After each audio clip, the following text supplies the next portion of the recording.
Bienvenue au lancement de la 50e saison du Théâtre populaire d'Acadie. 50 ans, ça veut dire que le Théâtre populaire d'Acadie est la plus vieille compagnie de théâtre professionnel en Acadie. On est fiers de ça. Mais on est surtout fiers d'être en 2024 et de vous présenter la nouvelle saison. Il y a une raison pourquoi on l'a fait ici. Alors, on est devant une maison qui est une maison net zéro. C'est d'ailleurs une des 3 premières au Nouveau-Brunswick qui a eu cette classification-là, net zéro. Et si on fait un lien, c'est parce que notre saison traite beaucoup d'éco-responsabilité, d'environnement, de tout ça. Alors, mais il y a une autre raison aussi. Parce que cette maison-là, elle est habitée par Mathieu, Tristan, Mélodie et Monique. Monique Galland. Monique Galland, c'est notre nouvelle responsable du développement des publics. Elle vient tout juste de joindre l'équipe du TPA, puis on est bien content d'être ça. Bonjour Monique! Salut! Monique Galland, bam! Hey! On est super content, Monique, que tu sois dans l'équipe du TPA. Vraiment, là. Le sentiment est partagé. Écoute, puis hey, dis-moi rapidement, une maison net zéro, comment ça s'explique, là, en quelques mots? C'est qu'il y a une source d'énergie renouvelable qui suffit à produire toute l'énergie qu'on a besoin pour ce qu'on consomme dans la maison. On se fait les électroménagers, les lumières, le chauffage. On produit toute l'énergie qu'on a besoin dans notre maison. Donc, on peut aussi brancher notre voiture hybride branchable. C'est toute l'énergie verte. Super. Tout ça grâce aux panneaux solaires qui sont là. Exactement. Et toi, tu aimes ça aussi, produire des idées? Oui. J'aime bien ça. J'aime bien ça. Puis c'est un petit peu ça pourquoi j'ai postulé pour l'emploi au TPA parce que on dirait que j'avais besoin de rejoindre un peu ce qui a toujours fait partie de moi, donc la créativité, les idées, sortir des chemins, les sentiers battus puis tout ça. Fait que, ouais, puis c'est aussi parce que je trouve que quand j'étais jeune, c'était peut-être pas aussi à la mode ou aussi valoriser les arts ou faire un métier dans les arts. Puis je me dis, si moi je porte le chapeau de ça dans ma famille, mes enfants, ils vont voir que c'est un choix tout aussi possible que les autres. Écoute, tu parles de famille. On va faire un survol de la saison, on va présenter les spectacles qui s'en viennent. Et le premier, je pense qu'il te touche particulièrement parce que je pense que c'est pour une maman et pour quelqu'un aussi qui est sensible à l'environnement. Amphibien, c'est tout à fait ça dont il est question. Fait qu'on va laisser l'équipe en parler, puis pendant ce temps-là, on va s'installer derrière, à Patio. Parfait. Super. OK. Alors, Amphibien, avant tout, c'est un roman de Carl Logan, qui est originaire de Miramichi. Et moi, j'ai découvert ce roman en 2015, lorsque les éditions Prise de parole à Sudbury ont traduit le roman en français. Donc, je me suis dit, je vais lire ça.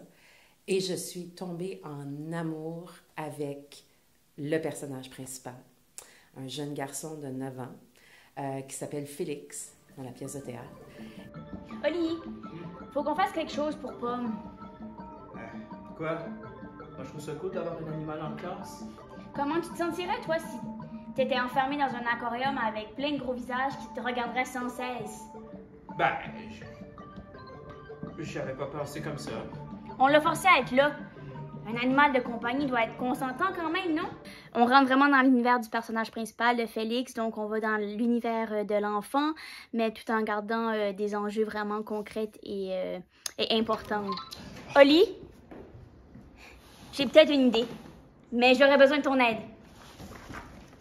Une mission? Une mission et un plan. Je t'écoute. On pourra être capable de se demander, OK, ça se passait comme ça, mais aujourd'hui, ça se passe comme ça. Donc, où est-ce que moi, le spectateur, je me situe par rapport à tout ça? Est-ce qu'il y a une émission du Canal Vert qui t'a particulièrement troublé? Je dirais que c'est l'émission sur les fermes d'élevage industriel. OK. Tu veux me la raconter?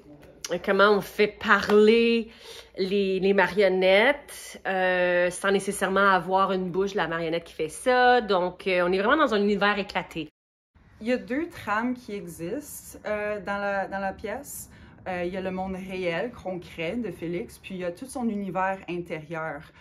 Puis le plus qu'on avance dans la pièce, on dirait que les 2 univers commencent à s'entrecroiser. Et même s'ils finissent par se faire manger, au moins ces animaux-là ont une vie meilleure. C'est un roman pour adultes, mais c'est l'histoire de ce garçon qui est un passionné des animaux, passionnés du sort de notre planète et qui se donnent même la mission de sauver au moins un animal de l'extinction. Donc, il ramasse des moustaches de chat, puis du poil d'écureuil, puis tout ça. Puis il est vraiment obsédé avec ça. Il lit beaucoup, se renseigne beaucoup, regarde le Canal vert. Tu peux lire, jouer avec des amis ou regarder autre chose, mais le Canal vert, c'est fini. T'as pas le droit de faire ça. Je suis ta mère. J'ai le droit de faire ce que je pense qui est le mieux pour toi. Tu peux pas m'empêcher de regarder le Canal vert. Ça te crée trop d'inquiétude, ma chérie. C'est pas le Canal vert qui m'inquiète, c'est la disparition des animaux qui m'inquiète. C'est un spectacle très imagé, où est-ce qu'il y a beaucoup d'images, où est-ce que les thèmes et le discours est très clair quand ça vient à parler de l'effondrement climatique et de l'éco-anxiété. Moi, j'ai décidé de faire comme un peu l'esthétique d'un livre à colorier. Donc, c'est comme une page blanche avec des lignes noires. Et puis après, on va venir avec l'éclairage pour amener de la couleur. Un dessin d'enfant, c'est souvent des couleurs vives, puis on va aussi aller chercher des choses beaucoup moins saturées, puis plus monochromes. Donc on va vraiment jouer sur les contrastes, je pense, et puis la grandeur des espaces qu'on peut élargir avec le visuel.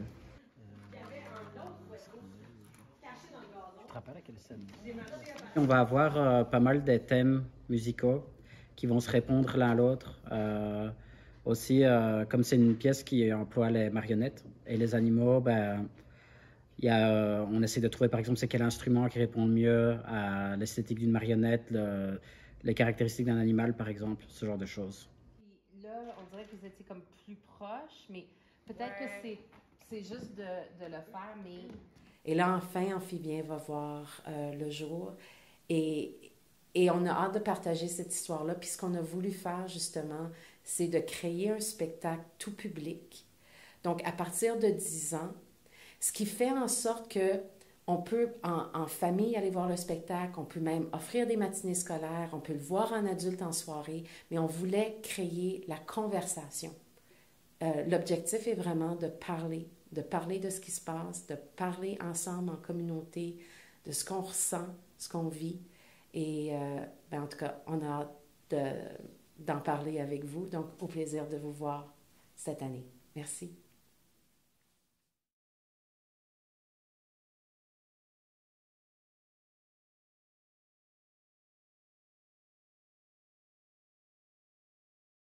Donc, Amphibien, qui est une coproduction du TPA et du Théâtre de la Vieille 17 à Théâtre d'Ottawa. La distribution puis l'équipe de création sont composées de gens qui proviennent de l'Acadie et de l'Ontario également. Oui, d'ailleurs récemment, en 2022, on avait fait avec une autre coproduction, Intrusion avec la Vieille 17, et à la mise en scène Geneviève Pinault.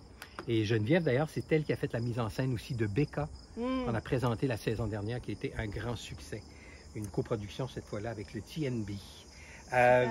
Oui, alors, prochain spectacle. Bon, on reste encore sur le thème de l'écologie. Ça fait que la deuxième création du TPA cette année, qu'on vous présente cet automne, c'est vraiment du théâtre documentaire, donc Vent à vendre.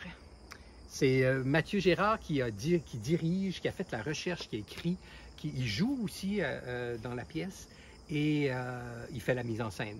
Et je veux dire, on a travaillé ce texte-là parce qu'en laboratoire de création qu'on appelle, on l'a présenté à Ottawa, on l'a présenté à Québec, on l'a présenté à Dieppe à la Francofête, à Carleton-sur-Mer, et même la représentation d'Ottawa nous a valu une invitation à aller à Limoges en France. Oh, wow. Alors à chaque fois, c'est un hit. Les gens adorent ça, autant au niveau c'est ludique, c'est tout, instructif et ludique. Allons voir.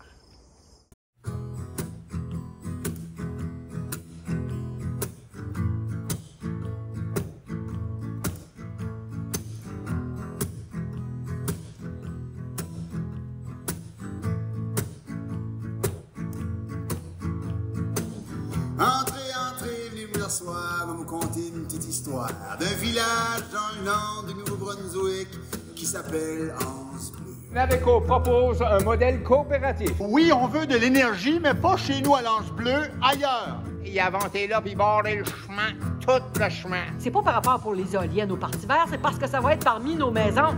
Anse Bleu, on est fou, Anse Bleu.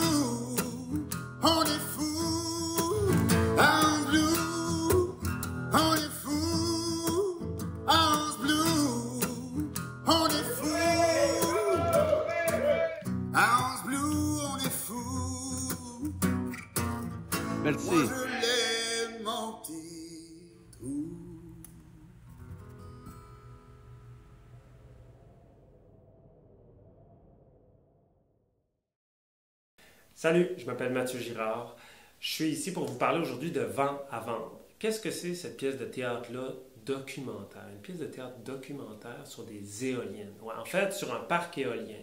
Moi, j'habite à Caraquette, au Nouveau-Brunswick, puis il y a quelques années, il y avait tout un plan de parc éolien qui se tramait dans un petit village juste à côté d'ici qui s'appelle Anse-Bleu. Et puis, ça avait fait beaucoup de conflits dans la communauté, même dans la péninsule acadienne, dans la région au grand complet. Il y avait des gens qui étaient pour le projet, des gens qui étaient contre le projet.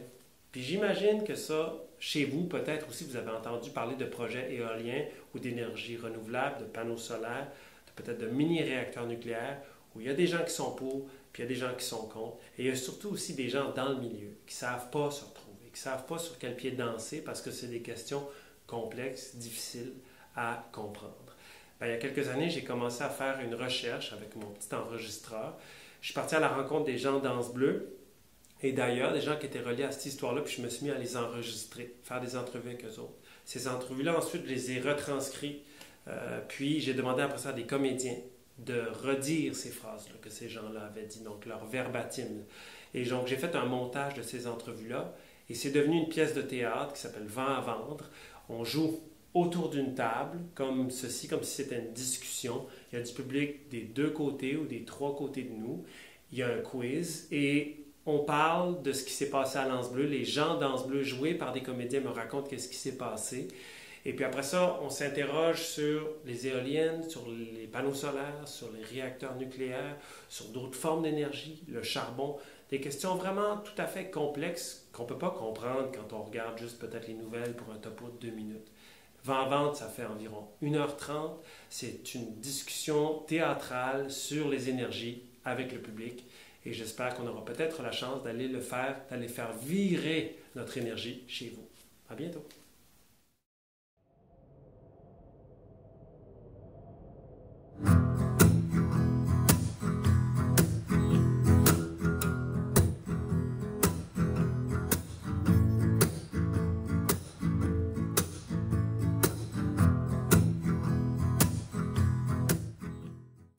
Alors, on souhaite que le bon vent vous amènera au TPA cet automne pour voir cette création qui relate des faits vécus, qui est tout à fait enracinée dans l'actualité présente. Puis c'est aussi une production qui fera escale à Évangeline, à l'île du Prince-Édouard. Oui, on fait un petit croche par Évangeline. On a bien hâte.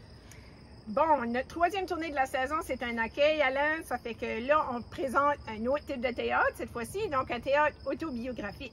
Oui, parce que c'est l'histoire de Stéphanie Morin-Robert. En fait, elle nous raconte, c'est en lien avec la perte d'un œil quand elle était très, très jeune. Vraiment, elle allait à la petite école. Puis, elle nous raconte ça. Pour moi, c'était un coup de cœur quand j'ai vu ce spectacle-là. Vraiment. Ça a été présenté à la Francofête et ça a aussi fait un grand succès auprès des diffuseurs, ce qui fait qu'on fait une tournée assez importante dans toute la province. Super.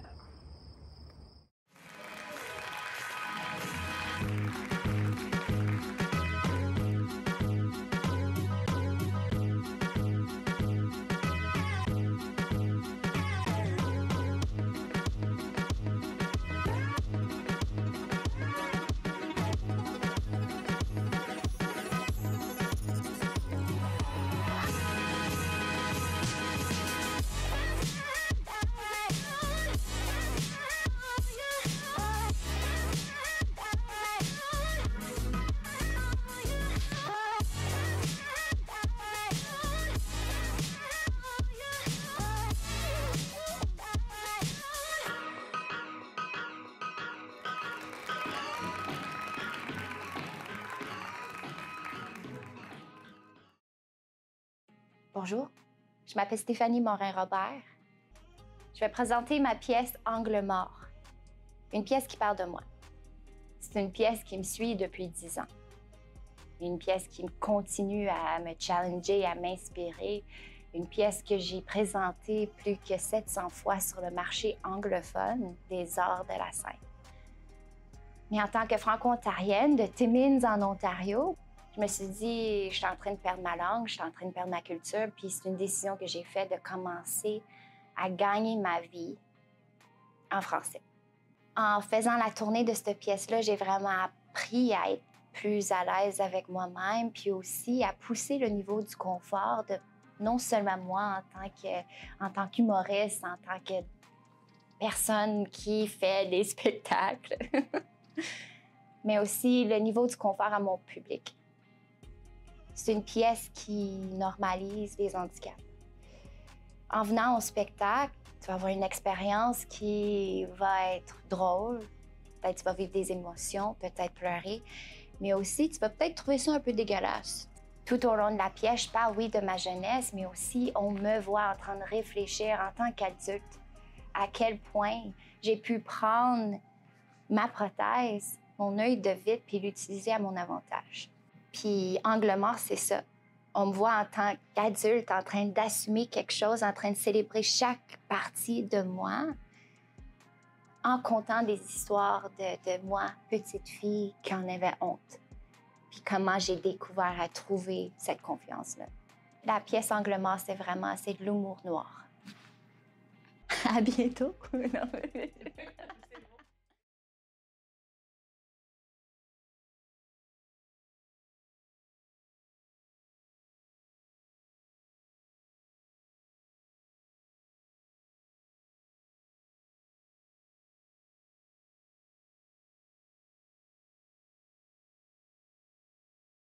Donc, une pièce remplie d'humour qui va vraiment interpeller nos jeunes, leurs parents, peut-être même aussi le personnel scolaire, des gens qui travaillent dans le milieu où ils peuvent intervenir avec des gens qui ont des différences, hein, parce que cette différence-là, c'est pas toujours un point négatif, ça peut se transformer en force. Oui, puis c'est exactement ce que nous raconte Stéphanie. Et tu sais, moi, j'aime le théâtre quand tu rentres dans une salle de spectacle puis t'en sors un peu transformé. C'est vraiment le cas avec cette pièce-là. Parfait. Alors, notre prochain accueil, Chambre déco. Oui, Chambre déco. Chambre déco, c'est en fait, c'est les espaces sur le web où on se retrouve à cause des algorithmes. Je veux dire, si tu fais des recherches à un moment donné, ce que ça te donne, c'est ce que tu cherches à un moment donné. Fait que tu es toujours dans les mêmes pensées, tu es toujours dans la même réflexion. On le voit de plus en plus avec la polarisation qui se passe. On le voit ce qui se passe avec l'élection américaine actuellement. Oui, les médias sociaux. Les médias sociaux, exactement. Ce qui fait qu'on se retrouve à parler des mêmes choses, à dire les mêmes choses, ce qui nous radicalise de plus en plus d'un bord comme de l'autre. Et Chambre déco, c'est l'histoire d'un Canadien, cette amitié-là avec une comédienne syrienne. Et ça se passe à l'époque de la Révolution syrienne. Donc, c'est des thèmes très, très intéressants, très profonds. Et c'est présenté d'une façon fantastique, une mise en scène de Philippe Ducrot. Mars 2011. Le feu gagne la Syrie. La répression est extrêmement sanglante. Ne reste que les écrans, comme fenêtres sur le monde.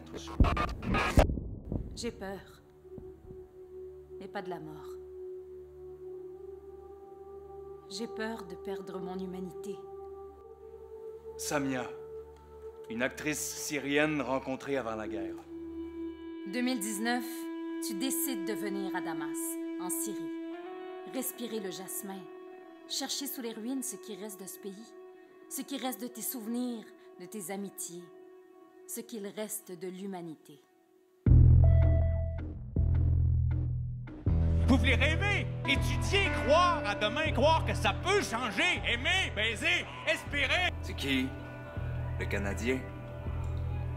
Un espion? Vous criez révolution, comme à Barcelone en ce 19 octobre, comme à Santiago en ce 19 octobre, comme à Hong Kong en ce 19 octobre. Le dance floor, les beats, shooter, boom! À Port-au-Prince, à Bagdad, cette même journée qui recommence à Alger tous les vendredis depuis 30 semaines. Quel âge Aboubacar al-Baghdadi?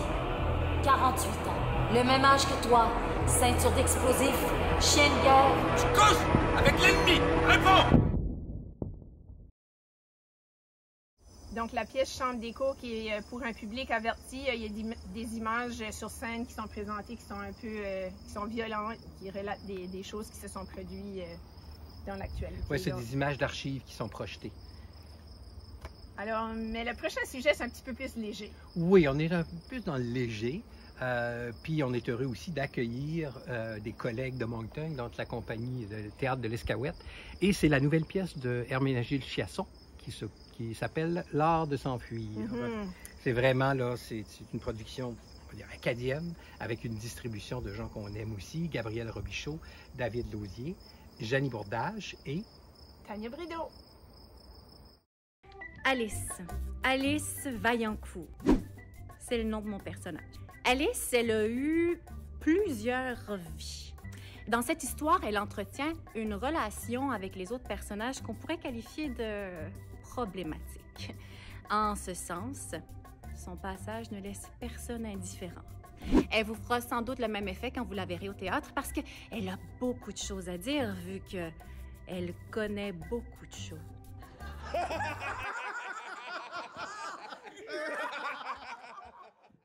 Alors c'est ça, autour du personnage d'Alice, il y a aussi comme une intrigue qui est tissée. Alors il y a un intérêt aussi à ce niveau-là. Écoute, on arrive au mois de mars, donc congé de mars. Congé de mars, ça veut dire qu'il y a des représentations pour les enfants, même les tout petits, là, les préscolaires. Donc, c'est les jardiniers de Mère Nature de Stacy Arsenault. Donc, on présente quelque chose qui est encore en lien avec l'écologie. Donc, les mamans, les papas qui cherchent des activités pendant le congé de mars, là, ça, c'est pour vous. Les jardiniers de Mère Nature, c'est quoi? Ben, c'est un spectacle jeunesse qui vise les maternelles à 2e année, donc environ 5 à 8 ans, et qui parle de l'environnement, donc la nature, ces drôles personnages-là qui est les jardiniers de Mère Nature, qui viennent à la recherche d'aide pour justement que la nature se porte mieux. Avec des marionnettes, avec plein de choses vraiment intéressantes. On vient à parler avec les jeunes de ce sujet super important, qui est l'environnement. Alors, les dates et le lieu de la production, les jardiniers de Mère Nature, ça sera confirmé très bientôt. Puis, pour le prochain accueil, on vous présente quelque chose de vraiment spécial. C'est le privilège pour nous autres d'accueillir une franco-manitobaine. Vous l'avez peut-être vu à l'écran dans Le Monde de Gabrielle Roy de René Blanchard. Oui, elle jouait la sœur, je pense que c'est Clémence, elle jouait la sœur de Gabrielle Roy. Puis le spectacle, donc c'est elle, Marie-Ève Fontaine, qui a écrit ce spectacle-là à partir d'un livre de Gabrielle Roy. C'est vraiment un petit bijou, parce qu'elle mêle là-dedans de la marionnette, de la projection. Il y a un environnement sonore absolument formidable de Gérald Laroche, qui est un musicien. Il joue de l'harmonica, c'est un virtuose. Puis je pense qu'elle joue avec sa mère aussi. Oui, Nathalie Labossière, qui est aussi marionnettiste. Donc, je pense que c'est une enfant de la balle. Finalement, elle a appris ça de ses parents, de ça. Fait que c'est vraiment un petit bijou de spectacle.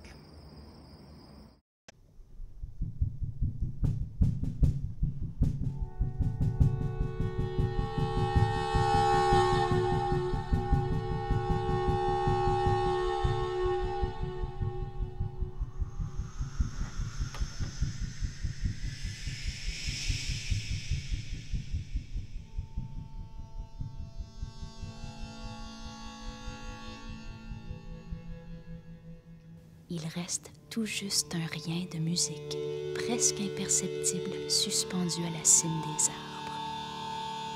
On les dirait frémissants dans leurs rêves. Certaines nuits, très rares, il semble que ce serait un crime de ne pas veiller encore un peu avec elles. Non cette fois parce que chargée de l'angoisse du monde, mais au contraire parce que pénétrée de la plus mystérieuse joie.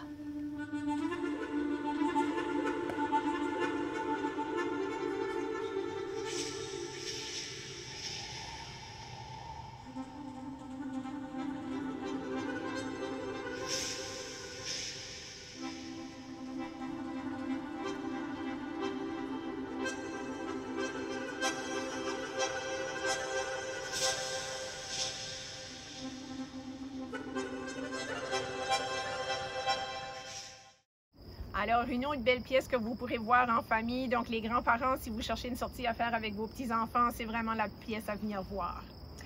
Et là, on poursuit avec les autres activités qui vont être en marge de nos célébrations de l'année du 50e au TPA.